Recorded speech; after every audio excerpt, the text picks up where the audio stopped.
Welcome back to Ask Allison. Here is today's question. Should I have a blog? Short and sweet. Um, Before I answer that, I would like to thank TherapyNotes for sponsoring Ask Allison. I've talked about them for years, know their features by heart at this point. You may too. But I really want to talk about what actually sets them apart, and that is that they genuinely care about your experience. It's not just about troubleshooting. They actively implement user-suggested features. Everyone at TherapyNotes believes in the product and they want you to love it too. Plus, they're independently owned, which means no venture capital and no pressure to prioritize their investors over their customers. And this independence allows them to keep their prices fair, to focus on innovation, and to prioritize their customers' experience. With over 100,000 therapists already on board, they have proven that you don't have to compromise success for quality. If you're ready to see for yourself, I want you to try TherapyNotes for free for 2 months. You can use the code ABUNDANT at therapynotes.com. All right, first things first, let's talk about why you might want to have a blog for your therapy practice. A lot of therapists hesitate when it comes to blogging. They think it's a huge time investment or they just don't see the point. But the truth is, a blog can be one of the best ways to make your website more visible and to give potential clients a taste of your personality and your approach. So, the very first reason to have a blog would be to boost your search engine optimization, SEO, basically getting on Google. The first and most important reason, in my opinion, is SEO. Like, I really want you to question blogging if you're not doing SEO. We'll get into why it might still be a good idea, but SEO and blogging is like peanut butter and jelly, just goes together. So this is how you get your website to show up when somebody Googles something that you do, right? A blog is an SEO powerhouse, and the more content you publish on your website, the more Google has to work with when it comes to showing your site in search results. So if you have a page that just lists your services, you can only say couples therapy so many times without sounding weird and robotic. But with a blog, you can naturally work those key phrases into your posts, like when I see couples in my office in Sacramento. So it can feel a lot smoother because it's often blogs are more conversational. It also helps you target your ideal clients with the words they're actually searching for.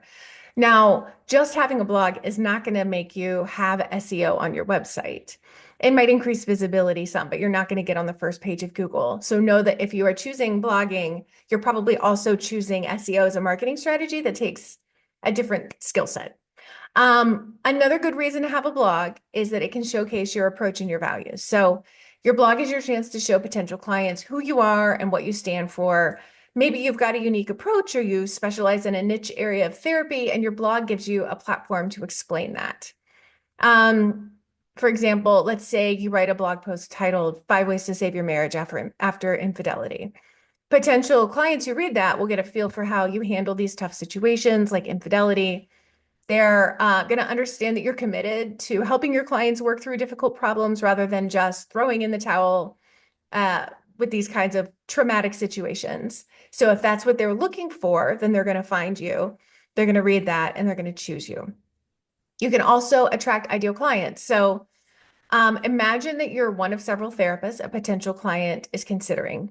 Let's say they're given 3 names, and therapist A, therapist B, and you are all on this list. If you and therapist A both have blogs, but therapist B doesn't, therapist B is probably out of the running just because they have more data points about you and therapist A. So by having a blog, you give clients the opportunity to read your content, to get a sense of your vibe and your expertise and how you approach therapy, how you approach their problems.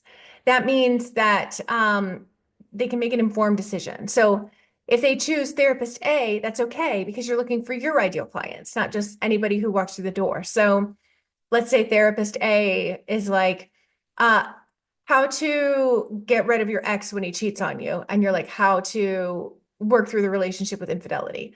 The person looking for either of you is going to find you. And that gives you the opportunity to explain in more detail what it is you're helping most of your clients with. So let's talk about how to get a blog done. You might be thinking like, this sounds great, but I don't have time to write blogs. I don't know where to start. I haven't written since grad school. I've got you covered. Yeah, let's break down the process into like little bite-sized bits of information. So first, I want you to start with a list of topics. A big part of writing a blog is deciding what to write about. And the wonderful thing is that you don't have to sit there staring at a blank screen trying to come up with brilliant ideas every time you sit down to write.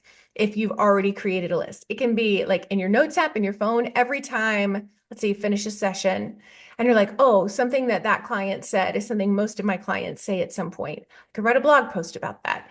If you have a list of topics that matter to your clients, it's the most important thing. Please, please, please make sure it matters. Then you can just look at that list when it's your blog writing time and see which one feels the most fun to write about.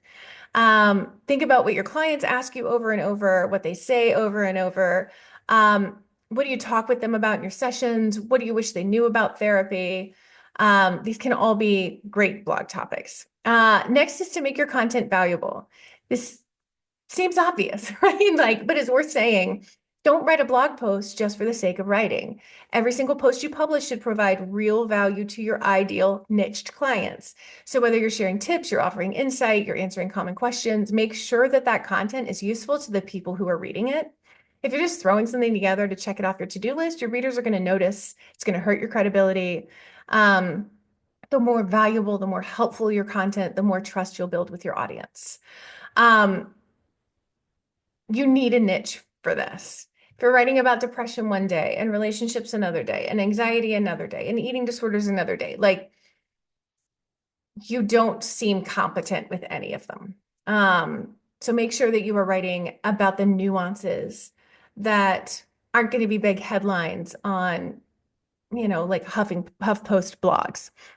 So the third is I want you to write like your talk.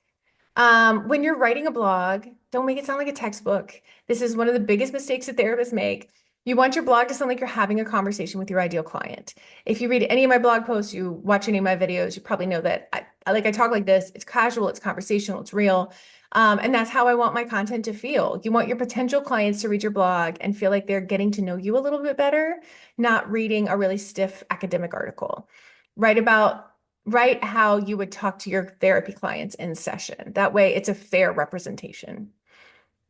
Fourth is to be consistent. But there are ways to do that without it being super stressful. So I know consistency is difficult. Life is busy. It's easy to push this kind of thing on the back burner, but consistency is the actual key to making this make any sense at all.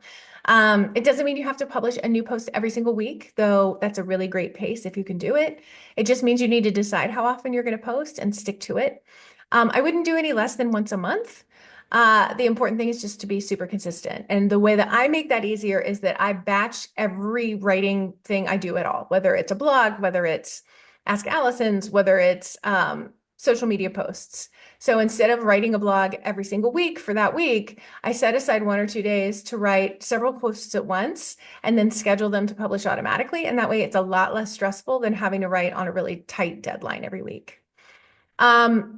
Number 5, don't overthink it. This is a biggie. I know many of you are perfectionists, but try not to overthink it. Your blog does not have to be a masterpiece. Just get your thoughts down on paper. You can always come back and revise it later.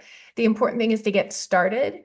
As long as the content is valuable, your clients won't care if your post isn't 100% perfect. It's okay to have a couple typos. It's all about progress, not perfection. Number 6 is to expect to feel vulnerable at first. When I first started sharing my thoughts and ideas online, I felt really vulnerable. It was scary to hit publish. What if nobody liked what I had to say? What if people judged me? What if nobody liked it? And some people probably didn't like it. Some people probably judged me. But that's okay. You have to get comfortable with the fact that you are putting yourself out there and not everybody will resonate with your style or your message. You are looking for the people who do resonate with you, not trying to please everybody. So be kind to yourself and embrace that vulnerability. 7, don't rely on AI. You can use AI to help edit or to bulk up your posts. Like if you're using this with SEO, you want it to be at least 800 words. Sometimes we can write 500 and we just can't go beyond that. You can go to AI and say, please use my tone and expand upon this blog posts until it's 800 words. You can do that and then edit it heavily. Please edit it because AI, we can all tell when we're reading AI if it's not edited. It just sounds awful. And people won't read the whole thing because it's sterile or it's cheesy. Now, if you want to kick it up a notch, you could also consider adding video content to your blog, a vlog. I know the video is really scary for a lot of people, but it's such a fantastic way to build trust with your audience. Video allows potential clients to see you, to hear your voice, to get a much deeper understanding of who you are beyond just the words that you wrote. You don't need anything fancy. Your smartphone is more than enough. If you're not comfortable in front of the camera, that's okay. You can start small and practice and get more comfortable over time. We have trainings in the Abundance Party for both blogging and vlogging far more in depth than this short video can do. If you need help getting clients in the door and you want to build a thriving, sustainable practice, then message me the word party and I will send you a link. Now we have a free worksheet today. If you send me the word sheets, I will send you some blog brainstorm topics for your practice. In 30 minutes, you can have 50 blog post ideas. And I will link to the previous worksheets as well with that link. So any of our free worksheets, you'll have access to all of them. All right. I hope you'll have a great day and I will talk with you soon.